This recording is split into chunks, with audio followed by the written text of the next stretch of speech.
दोस्त तो चाहे कुछ भी हो जाए, कन्याओं को खाने में ये चीज कभी मत खिलाना। माँ दुर्गा होती है क्रोधित, घर हो जाता है बर्बाद। साथ ही साथ इस उम्र की कन्याएं ना हो।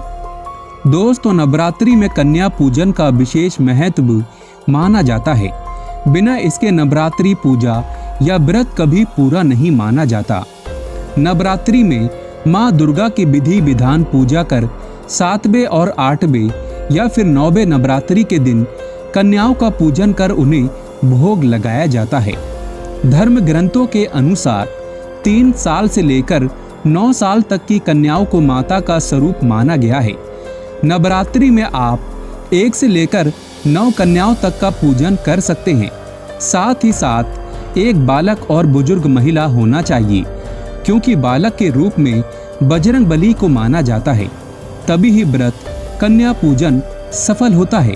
दोस्तों, ऐसे में हम ये जानते हैं कि कन्या पूजन के दौरान कन्याओं को ऐसा क्या नहीं खिलाना चाहिए जिसके कारण माँ दुर्गा क्रोधित ना हो। तो चलिए जानते हैं। दोस्तों, कन्या पूजन के लिए सबसे पहले कन्याओं के पैर धुलाना चाहिए, फिर उनके पैरों पर मुहावर लगाना चाहिए, फिर उन्हें एक साफ आसन पर बैठाना चाहिए।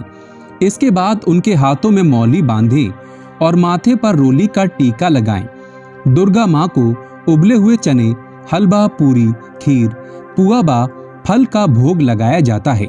यही प्रसाद कन्याओं को भी भोजन स्वरूप खिलाया जाता है। ऐसे में आप कन्याओं को दही जलेबी भी खिला सकते हैं। कन्याओं को भोजन कराने के बाद उन्हें दक्षिणा भी दी जाती है। इसी के साथ कन्याओं को लाल चुन्नी और बिंदिया, चूड़ियां भी चढ़ाई जाती हैं। इस तरह विधि विधान कन्याओं का पूजन करने के बाद उनका आशीर्वाद प्राप्त करें। कई जगह कन्याओं को भोजन कराने वाले लोग आशीर्वाद स्वरूप उनकी थपकी लेते हैं। इस बात का भी ध्यान रहे कि कन्याओं के साथ एक लांगूर भी होना चाहिए। माना जाता है कि लांगूर यानी छोटे बालक के बिना पूजा अधूरी मानी जाती है, क्योंकि ये बजरंग बली का रूप होता है। दोस्तों, लेकिन इसी के साथ ही क्या आप जानते हैं, कन्याओं को ऐसा खाना कभी नहीं खिलाना चाहिए। लगता है महापाप, माता हो जाती है नाराज और पूरा घर हो जाता है बर्बाद। ऐसा अनर्थ कभी मत करना। दोस्तों, अक्सर कई लोग जाने अनजाने में बाहर रेस्टोरेंट से खाना मंगाकर कन्याओं को भोजन खिलाते हैं, जो कि पूरी तरह से इसे पाप माना जाता है। और ऐसा खाना लहसुन प्याज का होता है। ऐसा पाप आप कभी मत करना। माता नाराज होती है और सारी जिंदगी भर कष्ट मिलते हैं। साथ ही साथ कन्याओं को प्लास्टिक के बने बर्तन में भोजन कभी नहीं खिलाना चाहिए। हमेशा उन्हें स्टील के बर्तन या पीतल के बर्तन या पत्तों के बने बर्तनों में ही भोजन खिलाना चाहिए। बहुत ही शुभ माना जाता है।